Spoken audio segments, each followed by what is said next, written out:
Hindi damit pangkasal ang nakita ni Liana sa salamin. Ang nakita niya ay isang kabaong na gawa sa puntas at seda. 14 na taong gulang pa lang siya. Pero sa gabing ito, pakiramdam niya ay katapusan na ng kanyang buhay.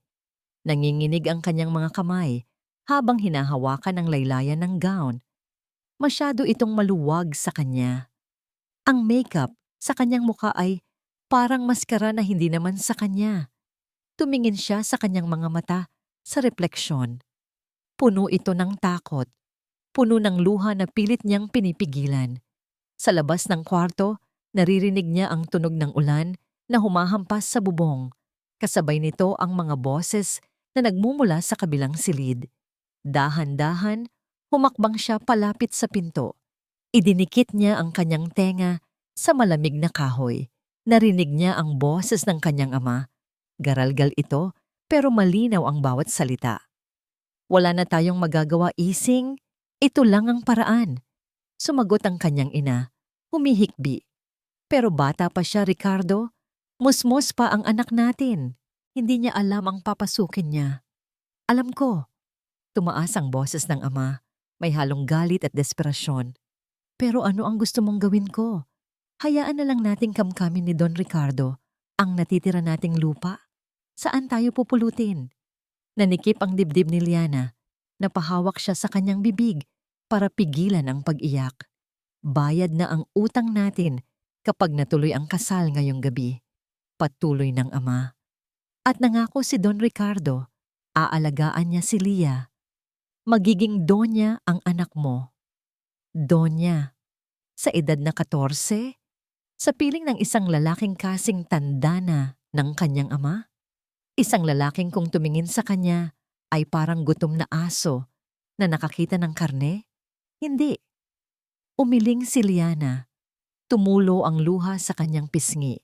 Sumama sa makapal na powder sa kanyang mukha. Hindi siya papayag. Hindi siya isang hayop na pwedeng ibenta para sa kapirasong lupa. Tumingin siya sa bintana. Madilim sa labas. Malakas ang ulan. Pero mas gugustuhin pa niyang lamunin ng dilim kaysa manatili sa bahay na ito. Binuksan niya ang bintana ng dahan-dahan. Pumasok ang malamig na hangin at amoy ng basang lupa. Hinubad niya ang sapatos na may takong. Hinawakan niya ang mabigat na palda ng gown at umakyat sa pasimano.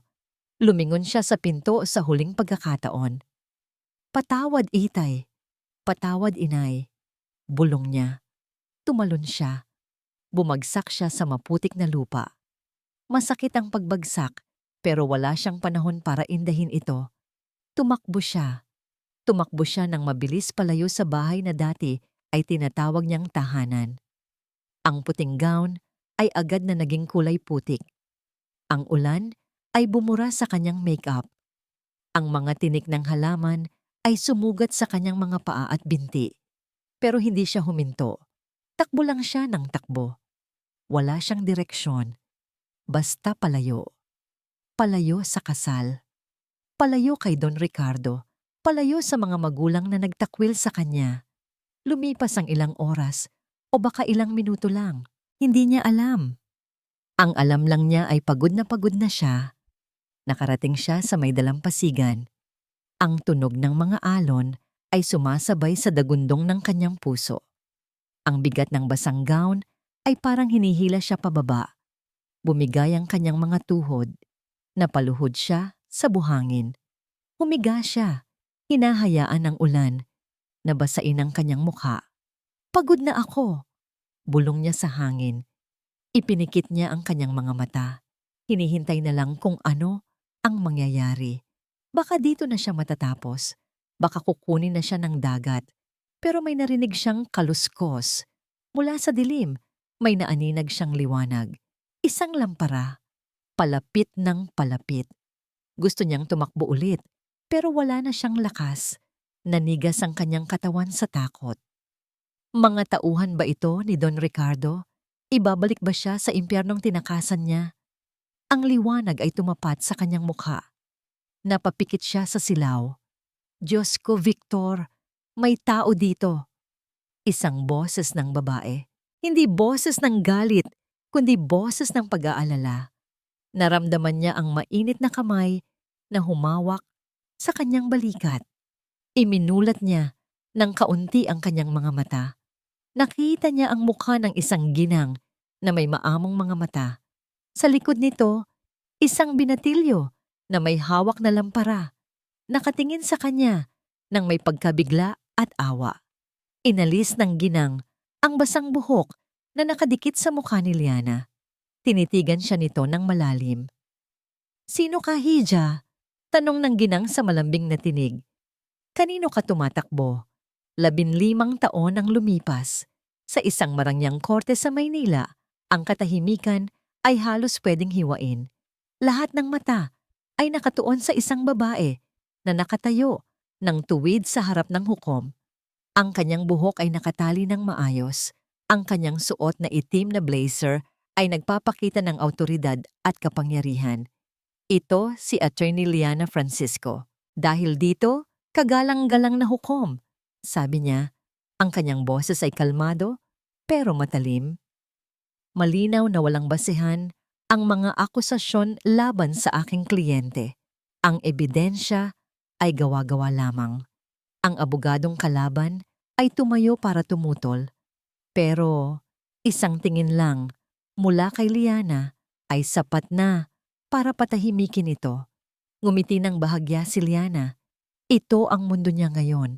Isang mundo ng mga batas, ebidensya, at lohika. Isang mundo kung saan siya ang may kontrol. Wala nang takot. Wala nang pag-aalinlangan. Ilang sandali pa, ibinaba na ng hukom ang kanyang desisyon. Panalo na naman si Liana. Habang nagkakagulo ang mga tao sa loob ng korte, tahimik na inayos ni Liana ang kanyang mga gamit. Nilapitan siya ng kanyang kliyente, isang mayamang negosyante na halos maiyak sa tuwa. "Maraming salamat, attorney. You saved my company."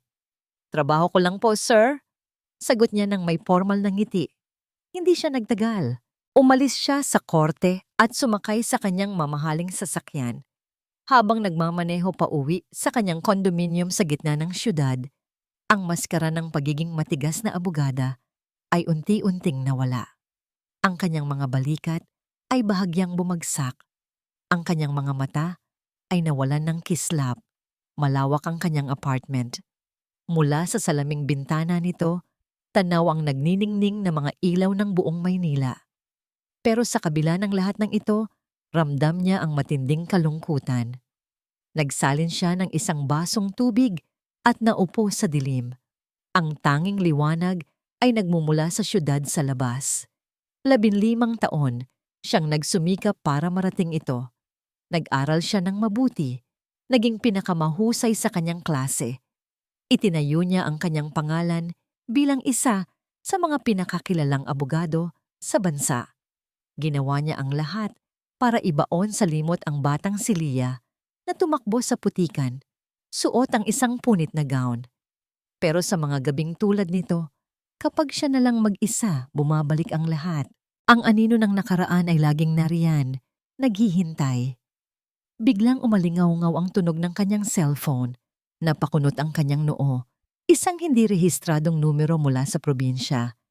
Karaniwan ay hindi niya ito sinasagot, pero may kung anong nag-udyok sa kanya na pindutin ang berdeng button. "Hello? Aati, Liana Francisco po ba it?"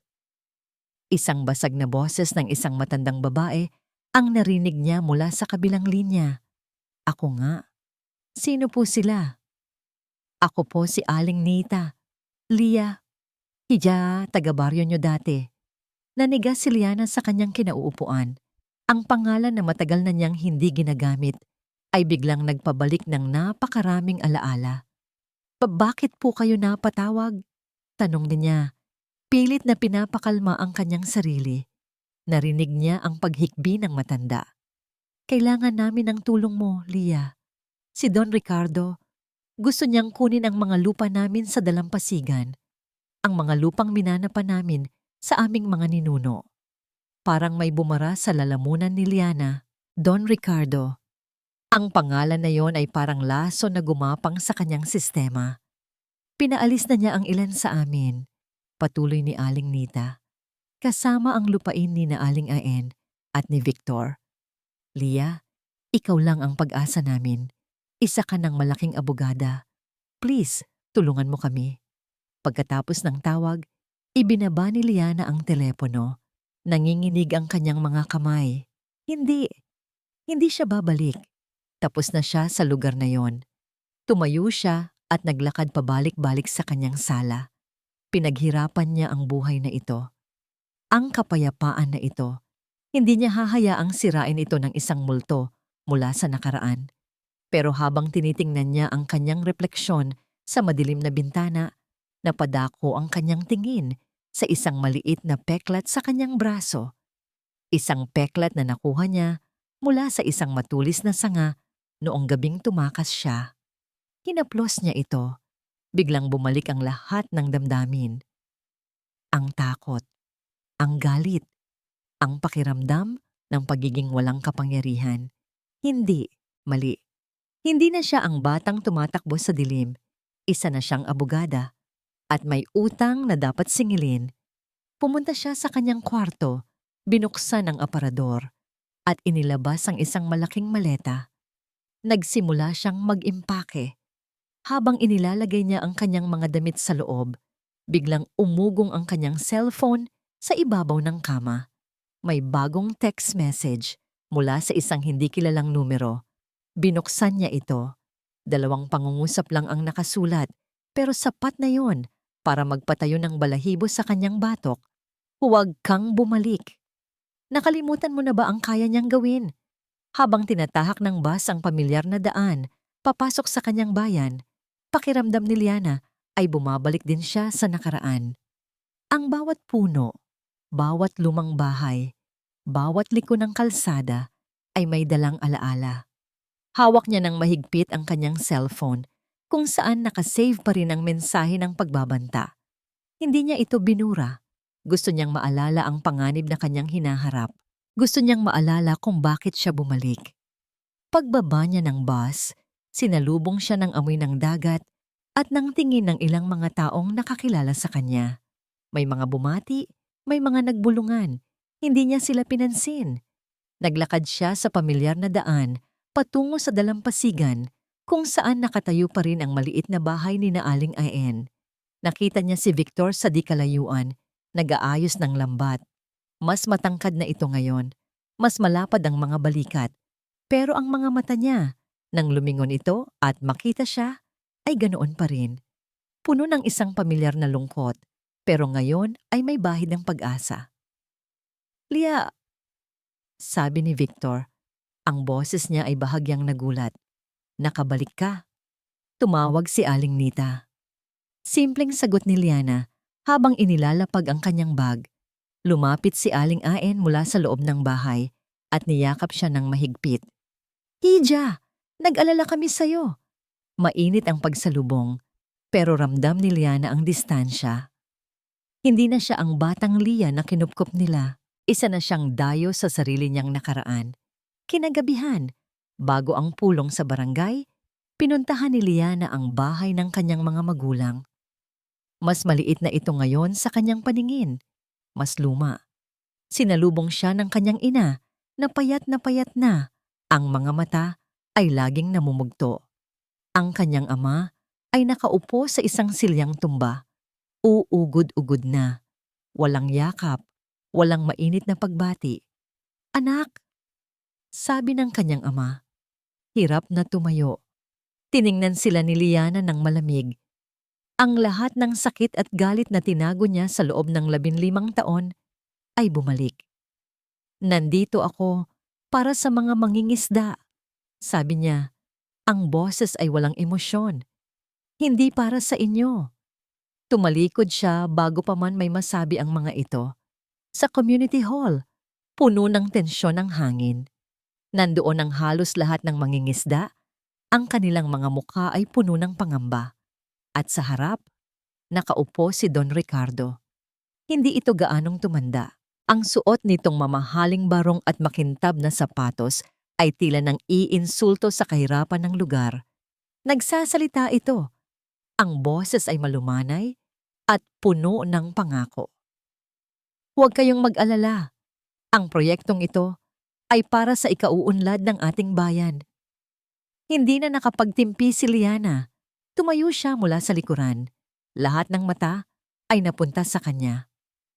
Kasunggalingan, deklara niya. Ang kanyang boses na sanay sa mga korte ay umalingaw-ngaw sa buong lugar. Natigilan si Don Ricardo. Tumingin ito sa kanya. Sa isang iglap na wala ang nangiti sa mga labi nito. Napalitan ito ng isang tingin na kilalang-kilala ni Liana. Isang tingin ng isang mangangasong nakakita sa kanyang biktima. Liana Francisco, sabi ni Don Ricardo, mabilis na ibinalik ang pekeng ngiti. Nagagalak akong makita kang muli. Nakabalik ka na pala. Oo, nakabalik na ako. Matigas na sabi ni Liana. At simula ngayon, ako na ang magiging abogado ng mga mangingisdang ito. At titiyakin kong walang kahit isang dangkal na lupa ang makukuha ninyo sa kanila. Nagkaroon ng bulungan. Ngumiti lang si Don Ricardo. Isang nangiting hindi umabot sa kanyang mga mata. Pagkatapos ng magulong pulong, isa-isang lumapit ang mga mangingisda kay Liana para magpasalamat. Habang abala siya, isang anino ang tumabon sa kanya. Sayang. Boses iyon ni Don Ricardo, bumubulong malapit sa kanyang tenga. Ang ganda mo pa rin, Liana. Dapat ay sa akin ka. Hindi sumagot si Liana. Pinanood lang niya itong maglakad palayo, napapaligiran ng kanyang mga alipores. Gabi na nang makabalik siya sa bahay ni na Aling Aen. Pagod na pagod siya. Ang gusto lang niya ay mahiga at kalimutan ng araw na ito. Pero pagdating niya sa tarangkahan, napahinto siya. May mali. Ang pinto ng bahay ay bahagyang nakabukas. Ang trangka ay sira. Dahan-dahan siyang pumasok. Ang puso niya ay kumakabog ng malakas. Walang tao sa sala. Pero sa dingding na kahoy sa kanyang harapan, may isang bagay na nakapako. Isang bagay na nagpatigil sa kanyang paghinga at nagpalamig sa buo niyang katawan. Isang lumang manika na basag ang mukha at punit-punit ang damit. Kaparehong-kapareho ng manikang iniwan niya noong gabing tumakas siya. At ito ay nakapako sa dingding. Mula sa bintana ng kanyang maliit na kwarto, pinagmamasdan ni Victor si Liana. Nakaupo ito sa labas, sa may dalampasigan, nakatanaw sa madilim na dagat. Kanina pa ito ganoon. Mula nang makita nila ang manika sa dingding, nakita ni Victor kung paano nanlamig ang buong katawan ni Liana. Nakita niya ang takot sa mga mata nito. Isang takot na matagal na niyang hindi nakikita. Gusto niyang lumapit. Gusto niya itong yakapin at sabihing magiging maayos ang lahat. Pero alam niyang hindi iyon totoo. Simula nang bumalik si Liana, bumalik na rin ang panganib. At sa bawat oras na nakikita niya si Liana, nararamdaman niya ang pamilyar na kirot sa kanyang dibdib. Ang paghanga na sinubukan niyang ibaon sa limot sa loob ng 15 taon. At ang pakiramdam ng pagiging walang silbi. Dahil alam niya, noon at ngayon, na hindi niya ito kayang protektahan laban sa isang halimaw na tulad ni Don Ricardo. Humugot siya ng malalim na hininga at lumabas ng bahay. Nilapitan niya si Liana at umupo sa tabi nito sa buhangin. Hindi nagsalita si Liana. Hindi ka dapat bumalik, sabi ni Victor sa mahinang boses. Sapat lang para marinig nilang dalawa. Tumingin sa kanya si Liana. Ang mga mata ay matalim. Para ano? Hayaan na lang siyang kunin ang lahat? Para manatili kang ligtas, sagot ni Victor. Ngumiti ng mapait si Liana. Ligtas? Victor, wala nang lugar na ligtas para sa akin hanggat malaya ang taong iyon. Nanahimik sila sandali. Tanging ang tunog lang ng mga alon ang maririnig. May ipapakita ako sa'yo, sabi ni Victor, tumatayo. Sumunod ka sa akin. Dinala niya si Liana sa isang maliit na bodega sa likod ng kanilang bahay. May kinuha siyang isang lumang baul na kahoy mula sa ilalim ng mga lambat. Maingat niya itong binuksan. Sa loob nito ay isang maliit na kwaderno na lumana ang mga pahina. Sa tatay ko ito, sabi ni Victor. Tumingin si Liana sa kanya. Nagtataka. Noong gabing iyon, Noong nawala si tatay sa dagat, hindi iyon aksidente, Lia. Bumigat ang hangin sa pagitan nila. Isa si tatay sa mga unang kongkay na tumutol kay Don Ricardo noong sinubukan nitong magpatayo ng isang pabrika dito. Pagkatapos noon, nagkaroon ng aksidente. Victor, I'm so sorry. Umiling si Victor.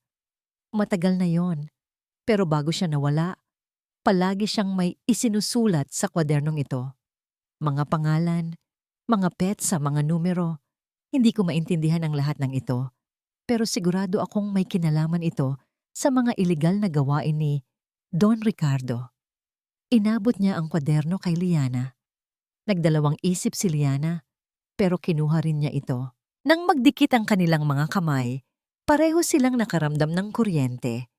Tinitigan ni Victor ang mga mata ni Liana.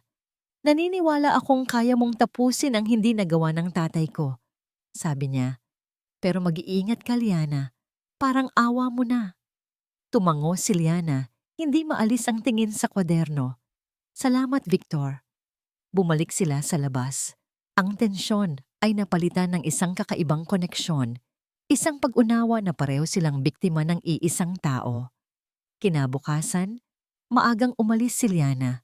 Sinabi niyang may pupuntahan siyang isang matandang mangingisda, si Mang Berto, na isa sa mga pinakamatapang na kritiko ni Don Ricardo. Habang naglalakad si Liana papunta sa bahay ni Mang Berto, hindi niya alam na may isang pares ng mata na nakamasid sa kanya mula sa malayo. Si Victor. Sinusundan niya ito, tinitiyak na ligtas itong makakarating. Nang makita niyang ligtas na nakapasok si Liana sa bahay ni Mang Berto, umupo siya sa ilalim ng isang puno ng niyog para maghintay. Pero lumipas ang ilang oras, hindi pa rin lumalabas si Liana. Nagsimula na siyang kabahan. Maya-maya pa, may narinig siyang sigaw. Tumakbo siya papunta sa bahay. Pagdating niya, nakita niya ang isang grupo ng mga mangingisda na nagkukumpulan sa labas. Sumingit siya sa gitna at nakita niya ang dahilan. Ang bangka ni Mang Berto, ang nag-iisang pinagkukunan nito ng kabuhayan, ay nasusunog. Malakas ang apoy, at si Mang Berto ay nakaluhod sa buhangin, umiiyak habang pinagmamasdan ang pagkatupok ng kanyang bangka. Si Liana ay nakatayo sa tabi nito. Ang mga kamao ay nakakuyom. Ang muka ay puno ng galit na hindi maipinta. Nang makita siya ni Liana, ang mga mata nito ay nagsabi ng lahat. Isa itong babala. At nagsisimula pa lang ang giyera. Kinuyom ni Liana ang kanyang mga kamao habang pinagmamasdan ng itim na usok na pumapailan lang mula sa nasunog na bangka ni Mang Berto. Ang amoy ng sunog na kahoy ay parang amoy ng pagsuko. Pero para kay Liana, ito ay amoy ng hamon. Sinadya ito, bulong ni Mang Berto. Ang mga mata ay puno ng luha at galit. Pagkatapos ng pag-alis mo kanina, Attorney Liana, dumating sila. Sino sila? Tanong ni Liana, kahit alam na niya ang sagot. Mga tauhan ni Don Ricardo, binalaan nila ako. Sinabing kung magsasalita pa ako, hindi lang bangka ko ang susunod na masusunog. Dahil dito, umurong si Mang Berto. At hindi lang siya. Ang ibang mangingisda na nangako ng suporta ay biglang hindi na matawagan o makita. Ang takot ay mabilis na kumalat sa buong baryo, mas mabilis pa sa apoy. Pero habang ang iba ay nasisindak, si Liana naman ay lalong tumitibay. Noong gabing iyon, sa maliit na lamesa sa ilalim ng liwanag ng isang gasera, binuksan niya ang lumang kwaderno ng ama ni Victor. Bawat pahina ay puno ng mga sulat kamay. Mga pangalan ng mga taong hindi niya kilala. Mga petsa na tila walang koneksyon, mga halaga ng pera na may katabing mga inisyal. Sa unang tingin, mukha itong walang kwentang listahan. Pero para sa isang abogadang tulad ni Liana, ito ay isang mapa ng mga krimen. Ginamit niya ang kanyang laptop at cellphone para mag-research. Isa-isa niyang tinipa ang mga pangalan. Lumabas ang mga resulta. Isang pangalan ay konektado sa isang kumpanya ng pautang na may napakataas na interes. Ang isa naman ay may-ari ng isang ahensya na nagpapadala ng mga kababaihan para magtrabaho sa ibang bansa. Unti-unting nabubuo ang larawan sa isip ni Liana. Hindi lang ito tungkol sa lupa. Si Don Ricardo ay may mas malaki at mas maduming sikreto. Isang imperyo na itinayo sa utang, takot at pagdurusa ng mga mahihirap. Kinabukasan, sinimulan niyang kumilos. Pinuntahan niya ang munisipyo para humingi ng mga pampublikong dokumento. Pero hinarang siya. "Pasensya na, Attorney Francisco, pero kailangan niyo ng court order para dyan," sabi ng empleyado. Halatang takot. Sinubukan niyang kausapin ang hepe ng pulisya. "Wala kaming sapat na ebidensya para mag-imbestiga, attorney," sabi nito. Hindi makatingin ng diretso sa kanya. Lahat ng pinto ay isinasara para sa kanya.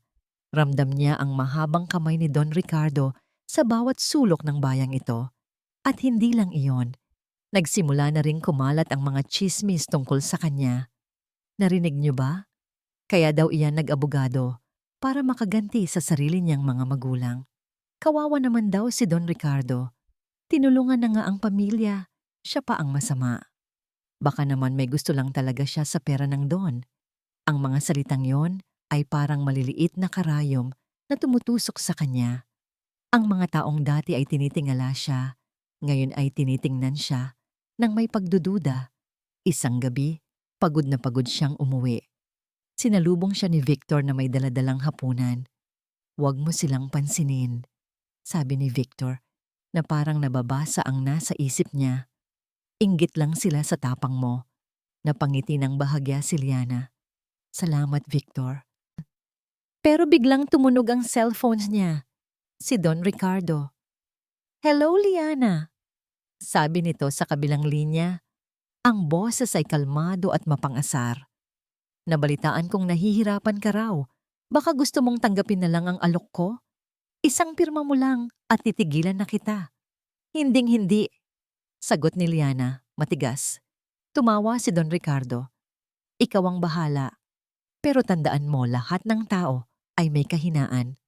Pagkatapos ng tawag, sinubukan ni Liana na ipagpatuloy ang kanyang ginagawa. Kailangan niyang makahanap ng isang taong maglalakas loob na magsalita. Isang biktima na handang tumestigo. Naalala niya ang isa sa mga pangalan sa kwaderno. Isang babaeng nagngangalang Elena. Ayon sa mga tala, malaki ang naging utang nito sa kumpanya ni Don Ricardo. At pagkatapos noon ay bigla na lang itong nakaalis papuntang Middle East. Sa tulong ng ilang mga kakilala, nahanap niya kung saan nakatira ang pamilya ni Elena. Pinuntahan niya ang bahay nito.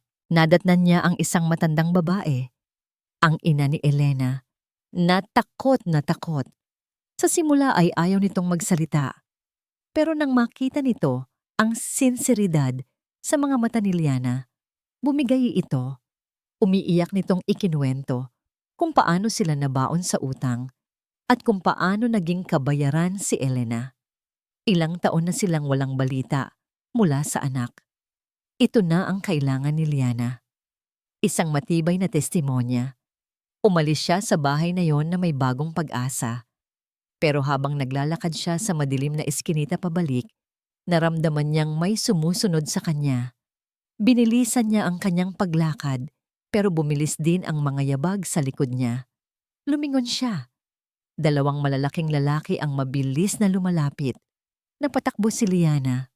Kumabog ng malakas ang kanyang puso, hindi dahil sa pagod, kundi sa purong takot na matagal na niyang hindi naramdaman. Ang eskinita ay makitid at madilim. Ang tanging liwanag ay nagmumula sa buwan. Narinig niya ang mga yabag sa likuran niya. Papalapit ng papalapit. "Huli ka!" Isang malakas na kamay ang humablot sa kanyang braso. Pumiglas siya. Sinubukan niyang sumigaw, pero tinakpan ng isa pang kamay ang kanyang bibig. "Huwag kang maingay kung ayaw mong masaktan." Bulong ng lalaki. Ang hininga nito ay amoy alak. Dinala siya ng mga ito sa isang mas madilim na bahagi ng eskinita. Itinulak siya sa pader. Nanlabo ang kanyang paningin. Ang lahat ng tapang na inipon niya ay biglang naglaho. Sa sandaling iyon, bumalik siya sa pagiging 14 anyos na batang babae na tumatakbo sa dilim. "Magandang gabi, attorney," sabi ng isa sa mga lalaki, may mapanuyang ngiti sa labi. "May pinabibigay na mensahe sa'yo si boss. Huwag niyo akong saktan," pakiusap ni Liana. Ang boses ay nanginginig. Tumawa ang lalaki. "Hindi ikaw ang kailangan namin." Napakunot ang noo ni Liana. "Anong ibig niyong sabihin?" Hindi sumagot ang lalaki. Itinuro lang nito ang dulo ng eskinita. Kasabay noon, may narinig silang malakas na kalabog na sinundan ng isang sigaw ng sakit. Isang sigaw na kilalang-kilala niya. "Victor!" Sinubukan niyang tumakbo papunta sa direksyon ng sigaw, pero pinigilan siya ng mga lalaki. "Babala lang iyan," sabi ng isa sa kanila bago siya bitawan. "Sa susunod na mangialam ka pa, baka hindi na lang yan ang abutin niya." Nawala ang mga lalaki sa dilim. Nanginginig ang mga tuhod, tumakbo si Liana papunta sa dulo ng eskinita. At doon, nakita niya ito. Nakita niya si Victor. Nakabulagta ito sa lupa, walang malay. Ang kanyang mukha ay puno ng mga pasa at galos. May dugo na dumadaloy mula sa kanyang labi. "Victor!" sigaw ni Liana. Lumuhod sa tabi nito. "Victor, gumising ka!" Hinawakan niya ang mukha nito. Malamig. Sinubukan niyang gisingin ito, pero hindi ito gumagalaw. Nilibot niya ang kanyang tingin. Walang tao. Silang dalawa lang. Niyakap niya si Victor. Ang kanyang mga luha ay tumutulo na sa mukha nito. Hindi, parang awa mo na." Ang gabi ay tahimik. Tanging ang kanyang mga hikbilang ang maririnig. Dito na ba nagtatapos ang lahat? Ang paglaban niya? Ang paghihiganti niya? Sa isang iglap, naunawaan niya ang sinabi ni Don Ricardo. Lahat ng tao ay may kahinaan. At sa gabing iyon, habang yakap-yakap ang lalaking walang malay sa kanyang mga bisig, alam ni Liana na natagpuan na ni Don Ricardo ang sa kanya. Ang mga sumunod na araw ay parang isang mahabang panaginip para kay Liana. Isang bangungot. Ginugol niya ang bawat oras sa pag-aalaga kay Victor. Nilinis niya ang mga sugat nito. Pinunasan niya ang lagnat nito. Binantayan niya ito sa gabi. Pinakikinggan ang bawat paghinga. Natatakot na baka ito na ang huli. Si Aling Aen ay palaging nasa tabi niya, umiiyak at nagdarasal. "Kasalanan ko ito," paulit-ulit na sinasabi ng matanda. "Sana ay pinigilan ko na lang kayo. Sana ay sumuko na lang kami." Sa bawat salitang yon, lalong tumitindi ang galit sa puso ni Liana. Isang galit na nagbibigay sa kanya ng lakas. Isang gabi, habang mahimbing na natutulog si Victor, naubusan sila ng malinis na bimpo. "Ako na ang kukuha sa kwarto ko, Hija," sabi ni Aling Aen. Tumangulang si Liana. Ang mga mata ay nakapako pa rin kay Victor. Lumipas ang ilang minuto. Hindi pa bumabalik si Aling Aen. Nagtaka si Liana. Dahan-dahan siyang tumayo at naglakad papunta sa maliit na silid ng matanda. Naabutan niya itong nakatalikod, may kausap sa isang lumang cellphone, isang modelong matagal nang hindi ginagamit ng mga tao. Nang maramdaman ni Aling Aen ang kanyang presensya, bigla itong napatalon sa gulat at dali-daling itinago ang cellphone sa ilalim ng unan. Lia, anong kailangan mo?" Tanong nito, halatang ninenerbiyos. "Ang bimpo po," sagot ni Liana. Pero ang kanyang mga mata ay nasa unan. May mali. Isang malakas na kutob ang bumalot sa kanya. Kinuha niya ang bimpo at bumalik sa sala. Pero ang imahe ng cellphone at ang takot sa mukha ni Aling Aen ay hindi maalis sa isip niya. Kinabukasan, habang namamalengke si Aling Aen, hindi na nakatiis si Liana. Pumasok siya sa kwarto nito. Kinakabahan, itinaas niya ang unan. Naroon na nga, isang luma, itim na cellphone. Nanginginig ang mga kamay. Binuksan niya ito. Walang password. Pumunta siya sa inbox ng mga mensahe. Ang puso niya ay halos tumigil sa pagtibok. Puno ito ng mga naipadalang mensahe sa iisang numero. Isang numerong nakasave Sa ilalim ng inisyal na DR, binasa niya ang pinakalumang mensahe. Nasa Maynila na siya. Mag-aabogado. Petsa. 15 taon na ang nakalipas. Nag-scroll siya pataas. Nangunguna sa klase. Magtatapos na. Uwi na siya. Bawat mensahe ay parang isang saksak sa kanyang likod. Bawat salita ay isang patunay ng isang napakatagal at napakalalim na pagtataksil. Kinakausap niya ang mga mangingisda. Hawak niya ang kwaderno at ang pinakahuling mensahe na ipinadala noong isang araw lang. Pupunta siya sa nanay ni Elena. Nanlamig ang buong katawan ni Liana. Nabitawan niya ang cellphone. Kasabay noon ang pagbukas ng pinto. Nakatayo doon si Aling Aen. Hawak ang isang bayong ng gulay.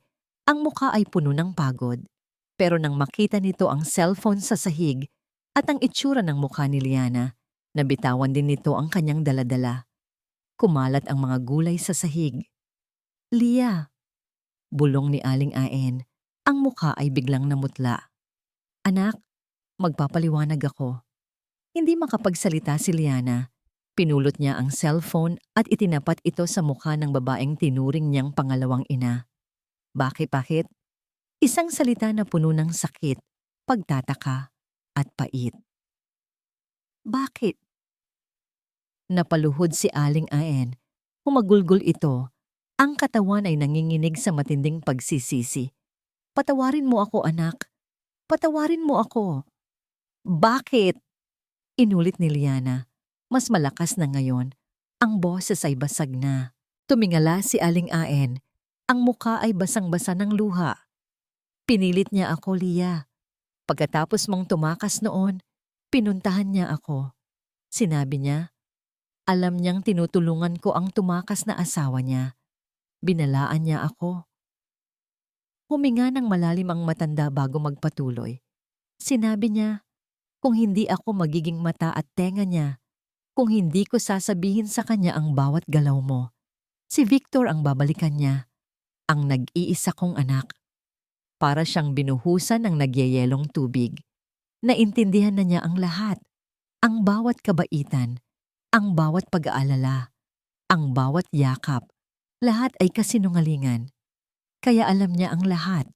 Bulong ni Liana, hindi sa kausap, kundi sa sarili. Alam niyang uuwi ako. Alam niyang hawak ko ang kwaderno. Alam niyang pupuntahan ko ang nanay ni Elena. Tumango si Aling Aen. Patawad. Naging makasarili ako. Mas inisip ko ang kaligtasan ng anak ko kaysa sayo. Umiling si Liana. Hindi galit ang nararamdaman niya. Hindi rin lungkot. Isang matinding kawalan. Ang babaeng sumagip sa kanya mula sa dilim ay siya rin palang nagtulak sa kanya pabalik dito.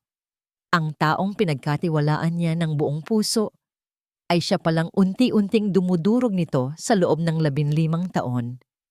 Sinira niyo po ako, sabi ni Liana. Ang boses ay mahina pero puno ng bigat. Sinira niyo po ang tiwala ko. Tumalikod si Liana. Naglakad siya palabas ng bahay, palabas ng bakuran, walang direksyon. Hindi niya pinansin ang pagtawag at pag-iyak ni Aling Aen sa likod niya. Naglakad siya papunta sa dalampasigan. Ang araw ay papalubog na, nag-iiwan ng kulay kahel at dugo sa kalangitan. Umupo siya sa buhanginan. Pakiramdam niya ay bumalik siya sa simula. Isang batang babae, nag-iisa, tinakbuhan ang lahat. Pero ngayon, mas masakit. Dahil ang nagtaksil sa kanya ay hindi ang mga taong napilitan lang siyang ibenta, kundi ang taong pinili niyang maging pamilya. Kasabay ng paglubog ng araw ang pagkawala ng lahat ng pag-asa sa kanyang puso. Paano pa siya lalaban ngayon? Kung ang mismong anino niya ay kalaban niya pala. Habang nakaupo siya roon, nilalamon ng dilim, isang lalaki ang lumapit sa kanya. Isang delivery man. Kayo po ba si Attorney Liana Francisco? Tumango lang siya nang walang gana. Inabutan siya nito ng isang brown envelope, isang official mail.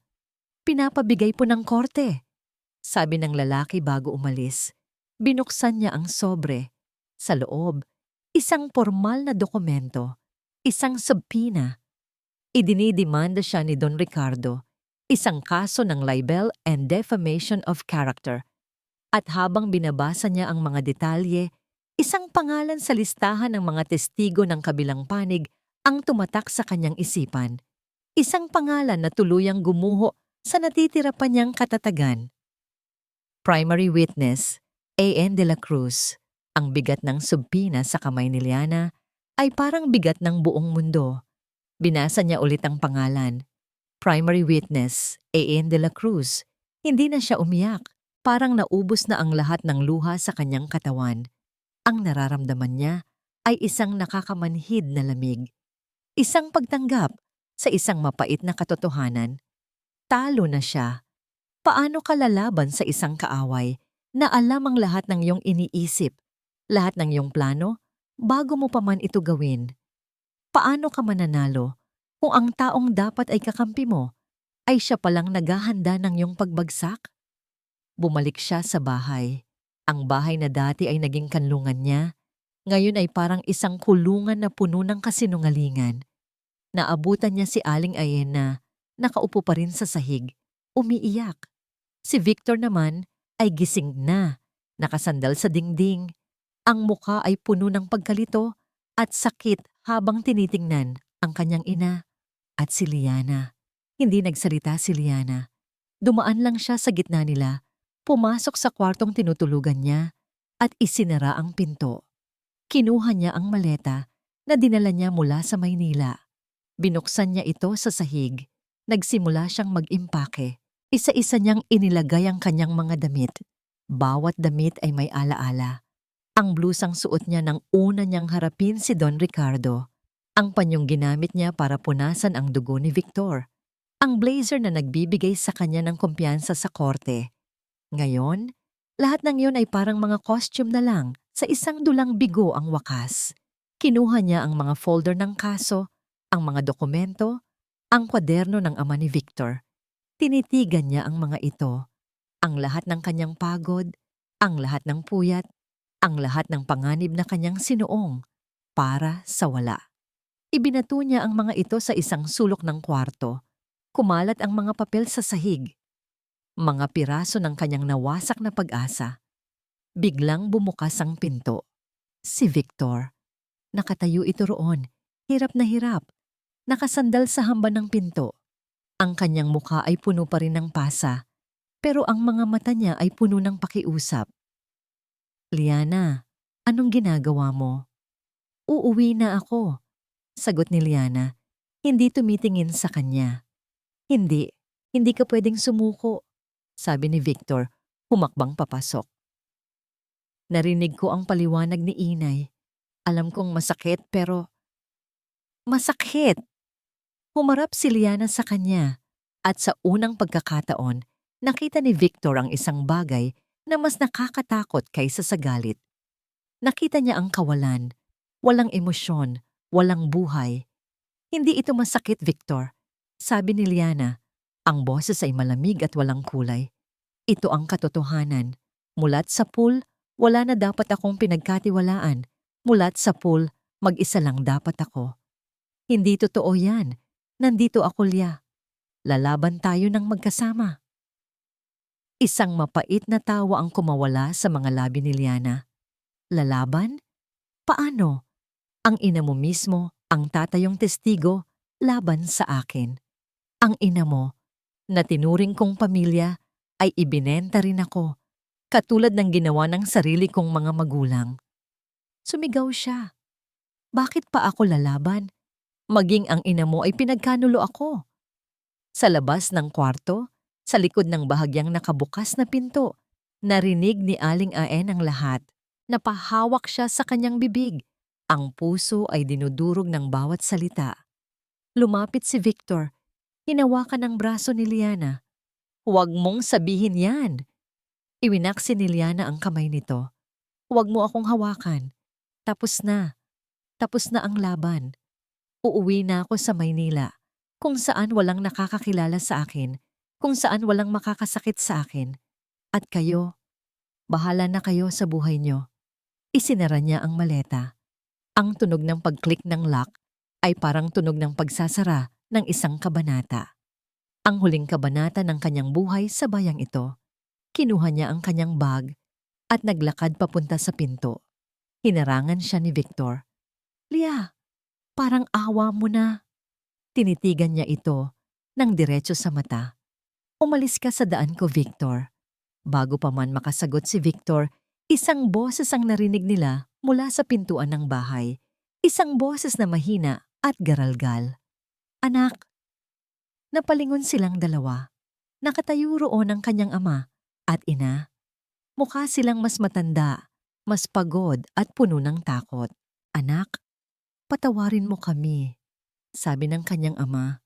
May hawak na isang maliit at lumang bagay sa kanyang nanginginig na kamay. Huwag kang sumuko. Mayroon kaming sasabihin sa iyo tungkol sa gabi ng pagtakas mo. Nakatayo lang ako roon, sa gitna ng lahat, parang isang manonood, sa isang entablado. Sa isang panig, si Liana. Ang muka ay parang isang basag na salamin. Hawak ang kanyang maleta na simbolo ng kanyang pagsuko. Sa kabilang panig, ang kanyang mga magulang, mga anino ng nakaraan na biglang nagbalik. May dalang isang bagay na hindi ko mawari kung ano. At sa gitna ako. Walang magawa, kundi panoorin ang pagguho ng lahat ng aming pinaghirapan. Ano yan? Tanong ni Liana. Ang boses ay walang buhay, nakatingin sa bagay na hawak ng kanyang ama. Isang luma, maliit na cassette tape. Noong gabing tumakas ka, nagsimulang magsalita ang kanyang ama. Nanginginig ang boses. Hindi lang kami basta pumayag. Nag-usap kami ni Don Ricardo. At habang nagyayabang siya, habang pinapamukha niya sa amin kung gaano kami kawalang kwenta, pasimple kong binuksan ang lumang cassette recorder sa ilalim ng mesa. Nanlaki ang mga mata ni Liana. Itinago namin ito sa takot. Sabi naman ng kanyang ina, humihikbi. Binalaan niya kami na kapag may nakaalam nito, hindi lang kami ang mawawala, kundi pati ikaw. Hahanapin ka niya kahit saan ka magpunta. Patawarin mo kami sa aming karuwagan, anak. Dahan-dahang inilahad ng ama ni Liana ang tape. Nandyan ang lahat, Lia. Ang pag-amin niya na sinadya niyang ibaon kami sa utang. Ang pag-amin niya na hindi ka lang niya kukunin bilang asawa, kundi bilang isang tropeo, isang pag-aari. Parang estatwa si Liana, nakatitig lang sa tape. Dahan-dahan, itinaas niya ang kanyang kamay at kinuha ito. Ang kanyang mga daliri na kanina lang ay matigas sa pagkakahawak sa maleta, ngayon ay nanginginig habang hawak ang maliit na piraso ng plastik na yon. Ito na, Lia, sabi ko. Hindi na napigilan ng sarili. Ito na ang kailangan natin. Habang nangyayari ang lahat ng yon, sa kabilang bahagi ng baryo, may isa pang laban na nagsisimula. Si Inay. Hindi ko alam kung saan siya humugot ng lakas, pero pagkatapos niyang marinig ang lahat ng masasakit na salita mula kay Liana, hindi siya nanatili sa bahay para umiyak. Umalis siya. Gabi na. Pero nilakad niya ang madilim na daan papunta sa bahay ng nanay ni Elena. Kumatok siya sa pinto. Nang bumukas ito, sinalubong siya ng mga matang puno ng pagdududa. Anong kailangan mo, Aen? Kailangan kong humingi ng tawad, sabi ni Inay. Ang boses ay basag. At kailangan ko ng tulong mo. Ikinuwento ni Inay ang lahat. Ang kanyang pagiging espiya, ang kanyang takot, ang kanyang pagsisisi. At pagkatapos, sinabi niya ang isang bagay na nagpabago sa lahat. Nagkamali ako, Tasing. Natakot ako para sa anak ko. Pero sa pagiging duwag ko, hinayaan kong mas marami pa ang masaktan. Hindi na ngayon. Haharapin ko ang korte. Magsasalita ako laban sa kanya. Pero hindi ko kaya ng mag-isa. Kailangan natin magsama-sama. Nakita ko ang pagbabago sa buong paligid kinabukasan. Nagpunta kami sa isang lumang radio shop para iparinig ang laman ng tape. Habang tumutugtog ito, ang dagundong ng boses ni Don Ricardo ay pumuno sa maliit na silid. Kahit anong gawin niyo, wala kayong laban sa akin. Utang na loob niyo sa akin na buhay pa kayo. At si Liana, akin siya. Bago pa man siya ipinanganak, akin na siya. Ang bawat salita ay parang pako na ibinabaon sa kanyang kabaong. Nang makabalik kami sa bahay, nagulat kami sa aming nakita. Sa labas ng bakuran, nagkukumpulan ang mga tao, ang mga mangingisda. Si Mang Berto, ang nanay ni Elena, kasama ang ilan pang mga babae na hindi ko kilala pero may iisang itsura sa kanilang mga mukha. Isang pinaghalong takot at determinasyon. Ang mga taong dati ay umiiwas kay Liana, ngayon ay nakatayo roon, naghihintay. Nagsisimula ng bumalik ang pag-asa. Pero sa kasagsagan ng lahat, isang itim at makintab na kotse ang huminto sa harap ng bahay. Bumaba mula rito ang isang lalaking naka-Amerikana. Ang abogado ni Don Ricardo. Diretso itong naglakad palapit kay Liana. Attorney Francisco! Bati nito ng may peking na manungiti. May dala akong alok mula kay Don Ricardo. Hindi kami interesado. Agad kong sabi. Tinaas ng abogado ang kanyang kamay. Pakinggan niyo muna. Ibabalik ni Don Ricardo ang lahat ng lupa. Babayaran niya ang lahat ng danyos. Doble.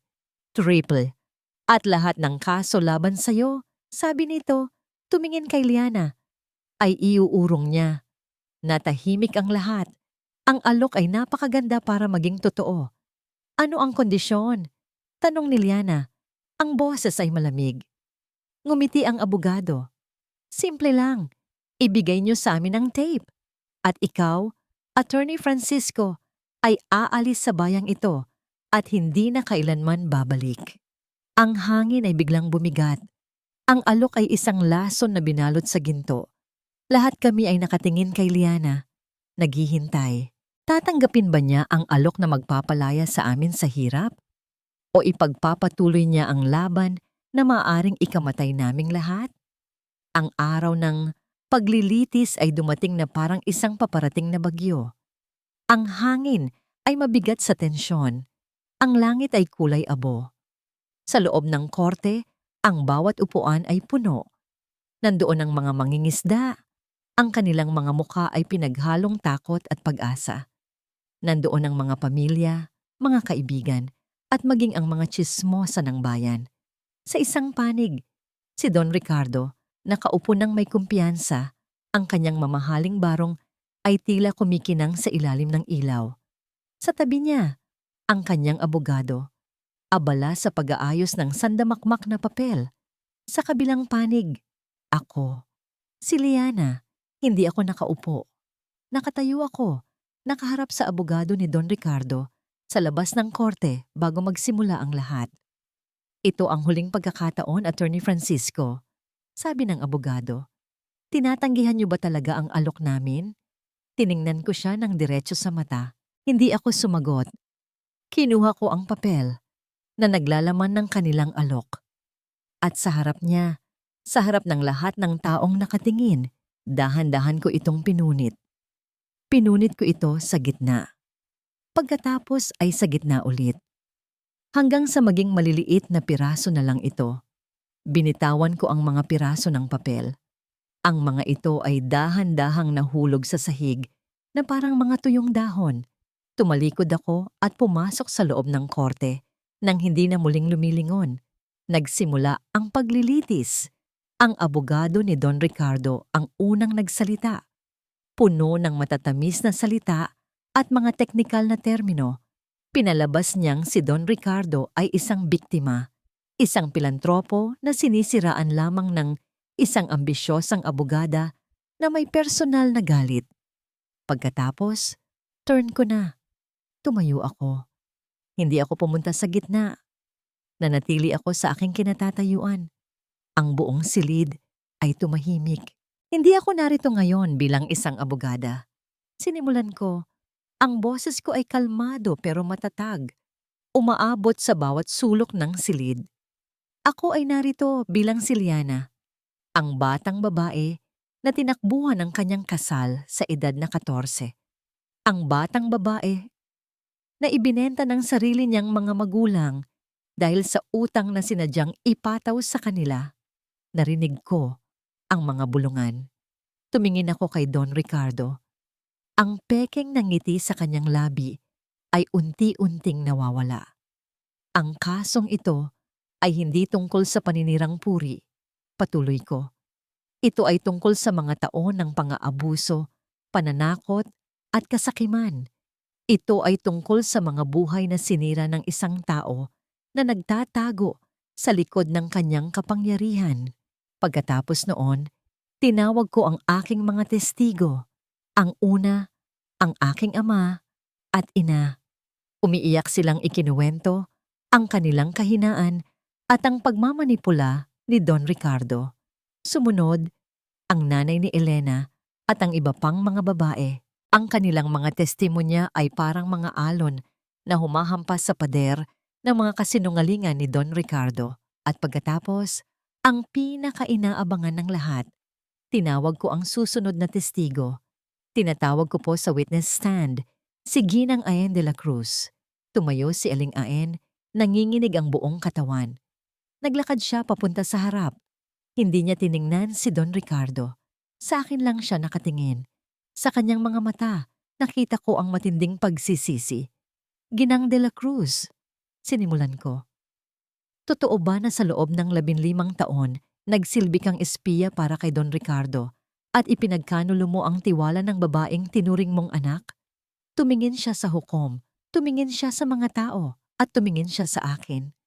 Opo, sagot niya. Ang boses ay basag. Totoo po ang lahat ng yon.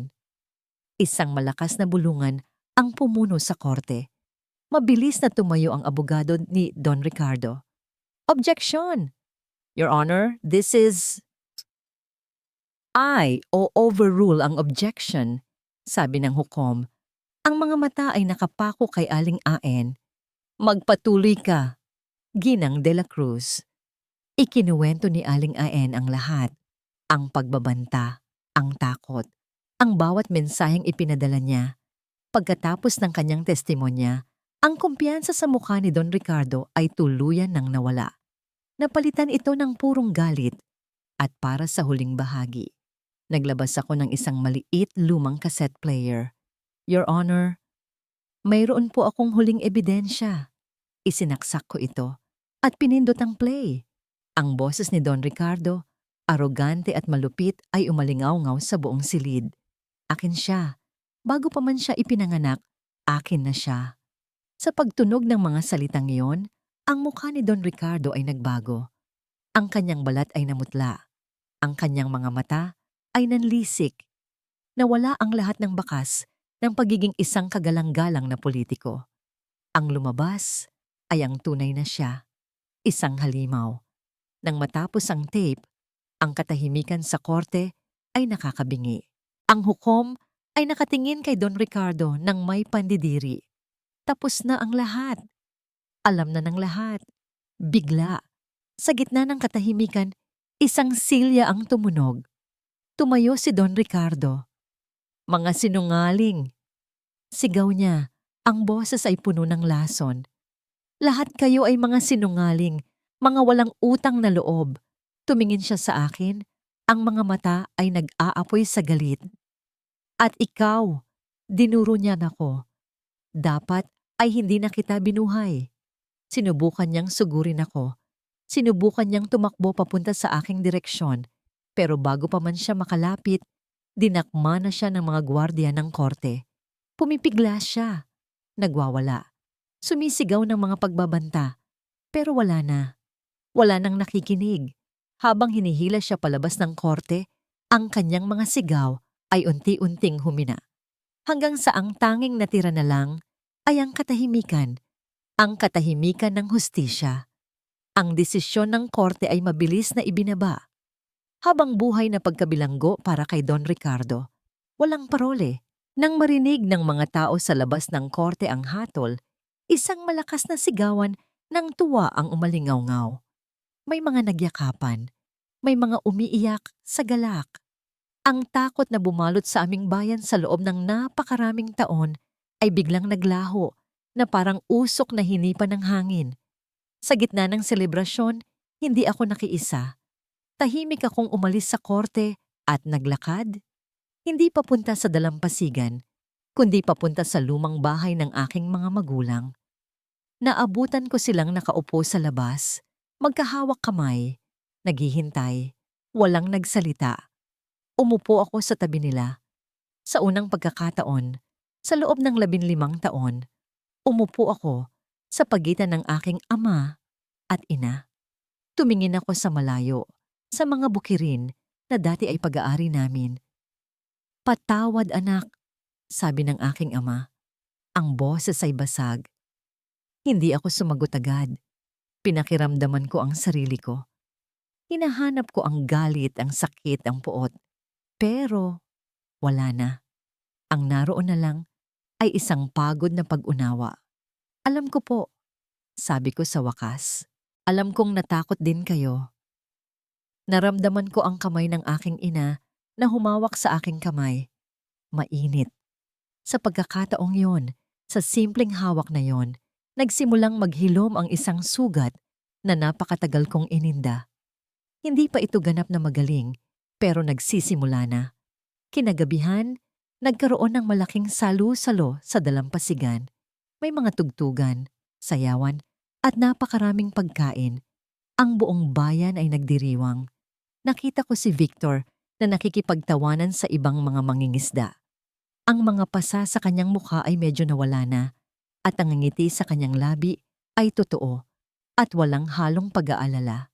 Lumayo ako ng kaunti mula sa kasiyahan. Naglakad ako sa tabi ng tubig. Maya-maya, may naramdaman akong presensya sa aking likuran. Si Aling Aen. "Lia," sabi niya sa mahinang boses. Humarap ako sa kanya. May dala siyang isang bagay, ang luma kong manika. Inayos niya ito. Tinahian ang mga punit na damit. Nilinis ang dumi. "Alam kong hindi mabubura ng kahit anong sorry ang ginawa ko," sabi niya. Ang mga mata ay puno ng luha. "Pero gusto kong malaman mo, ikaw pa rin ang batang itinuring kong tunay na anak." Inabot niya sa akin ang manika. Tinitigan ko ito. Pagkatapos ay tiningnan ko siya. "Ang pagpapatawad ay isang mahabang proseso, Nay Aen," sabi ko. Sa paggamit ko ng salitang nay, nakita ko ang pag-asa sa kanyang mga mata. "Pero siguro, pwede na nating simulan ngayon." Kinuha ko ang manika. Isang maliit na hakbang, pero isang malaking hakbang para sa aming dalawa. Ang kasiyahan ay tumagal hanggang hating gabi. Nang paunti na ang mga tao, nilapitan ako ni Victor. "Masaya ako," sabi niya, habang nakatanaw kami sa mga bituin. Ngayon ko lang ulit naramdaman ito. Ngumiti ako. "Ako rin." Tumingin siya sa akin. Ang kanyang mga mata ay seryoso. "Mananatili ako dito, Liana. Tutulong akong itayong muli ang ating komunidad. Para hindi na masayang ang ipinaglaban ni Itay. At ang ipinaglaban mo." Tumango ako. "At ikaw, Liana?" Tanong niya. "Ano na ang plano mo ngayon na malaya ka na?" Ang tanong na yon ay nanatili sa hangin. Ano nga ba? Babalik ba ako sa Maynila? Sa aking marangyang apartment? Sa aking matagumpay na karera? Sa aking malungkot na buhay? O mananatili ako dito, kung saan nagsimula ang lahat ng sakit, pero kung saan din nagsisimula ngayon ang lahat ng pag-asa? Tumingin ako sa dagat. Tumingin ako sa mga tao. Tumingin ako kay Victor. At sa unang pagkakataon, ang sagot ay naging malinaw. Lumipas ang 6 na buwan. Ang dating opisina ni Don Ricardo sa gitna ng bayan, na dating simbolo ng takot at korupsyon, ay may bago ng karatula. Francisco Legal Aid Clinic para sa bayan, para sa katarungan sa loob.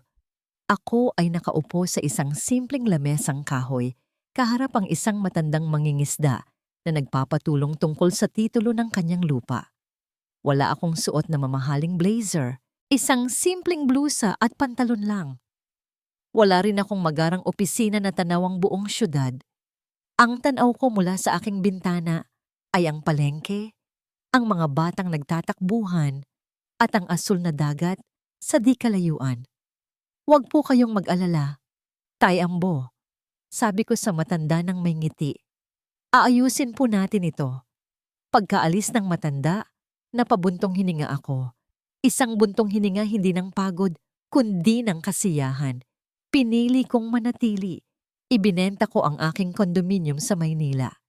Iniwan ko ang malaking law firm dahil napagtanto ko na ang hustisya ay hindi lang para sa mga mayayaman sa matataas na gusali. Ang tunay na laban ay nandito, sa mga lugar kung saan ang batas ay madalas nakakalimutan. Sa hapon, pagkatapos ng trabaho, naglalakad ako papunta sa isang maliit na eskwelahan. Doon, tinuturuan ko ang ilang mga bata na magbasa at magsulat. Ang mga dating tsismis tungkol sa akin ay napalitan na ng respeto at pagmamahal. Hindi na ako si Ate Francisco, ang magaling na abogada ng Maynila. Ako na lang si Ma'am Lia. Isang hapon, bago umuwi, dumaan ako sa sementeryo. Nilagyan ko ng mga sariwang bulaklak ang puntod ng ama ni Victor. Hindi ko siya nakilala, pero pakiramdam ko ay bahagi na rin siya ng aking kwento. Tapos na po ang laban. Bulong ko sa hangin. Makakapagpahinga na po kayo. Habang papalubog na ang araw, naglakad ako papunta sa dalampasigan. Doon, naghihintay na siya. Si Victor. Nakaupo siya sa buhangin, inaayos ang isang maliit na bangka na gawa sa yantok. Para saan yan? Tanong ko. Ngumiti siya. Para sa mga bata, para may laruan sila. Umupo ako sa tabi niya. Tahimik naming pinanood ang paglubog ng araw. Ang langit ay puno ng kulay. Masaya ka ba dito, Lia? Tanong niya. Hindi tumitingin sa akin. Tumingin ako sa paligid, sa mga alon, sa mga bahay na may ilaw na, sa mga taong naglalakad pa uwi. Hindi na ito ang lugar ng aking bangungot. Ito na ang lugar ng aking mga pangarap. Hinawakan ko ang kanyang kamay. Magaspang ito dahil sa trabaho, pero mainit. Oo, sagot ko. Masaya ako. Tumingin siya sa akin. Ang kanyang mga mata ay nagniningning. Mahal kita, Lia. Hindi ako nagulat. Alam ko. Matagal ko nang alam. At matagal ko na ring alam ang isasagot ko. Mahal din kita, Victor. Sumandal ako sa kanyang balikat. Ang kanyang braso ay pumulupot sa aking baywang. Habang ang dilim ay unti-unting bumabalot sa paligid, walang takot sa aking puso. Dahil sa wakas, pagkatapos ng napakatagal na pagtakbo at paglaban, natagpuan ko na ang aking tahanan. Hindi ito isang lugar. Hindi ito isang bahay. Ito ay isang pakiramdam. Isang pakiramdam ng kapayapaan, ng pagmamahal, ng pag-aari. Dito pala ang tahanan ko. Bulong ko, habang pinagmamasdan namin ang unang bituin na lumitaw sa langit. Dito pala, sa tabi niya.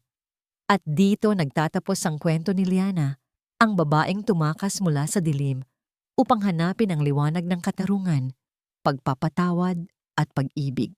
Mula sa puso ng manunulat, isang taos-pusong pasasalamat sa inyong walang sawang pagsubaybay sa bawat kabanata ng kanyang paglalakbay. Habang isinusulat ko ang kwentong ito, bawat luha, bawat takot at bawat tagumpay ni Liana ay naramdaman ko rin. Naging isang karangalan ang bigyan siya ng boses at ibahagi ang kanyang laban sa inyong lahat. Sana ay may naiwan itong isang mahalagang aral sa ating mga puso. Isang paalala na gaano man kadilim ang ating pinagdaanan, palaging may pag-asang naghihintay sa isang bagong umaga. Na ang tunay na lakas ay hindi nasusukat sa hindi pagbagsak, kundi sa ating kakayahang bumangon, maghilom, at matutong magpatawad. At higit sa lahat, sana ay nahanap ninyo, kasama ni Liana, ang kahulugan ng isang tunay na tahanan, isang lugar na hindi matatagpuan sa mapa, kundi sa yakap at puso ng mga taong tunay na nagmamahal sa atin. Maraming salamat muli, mahal naming tagapakinig. Ano ang pinakapaborito ninyong bahagi ng kwento? At ano ang aral na habambuhay ninyong babaunin? Inaanyayahan ko kayong iwan ang inyong mga saloobin sa comment section sa ibaba. Hanggang sa ating susunod na kwento.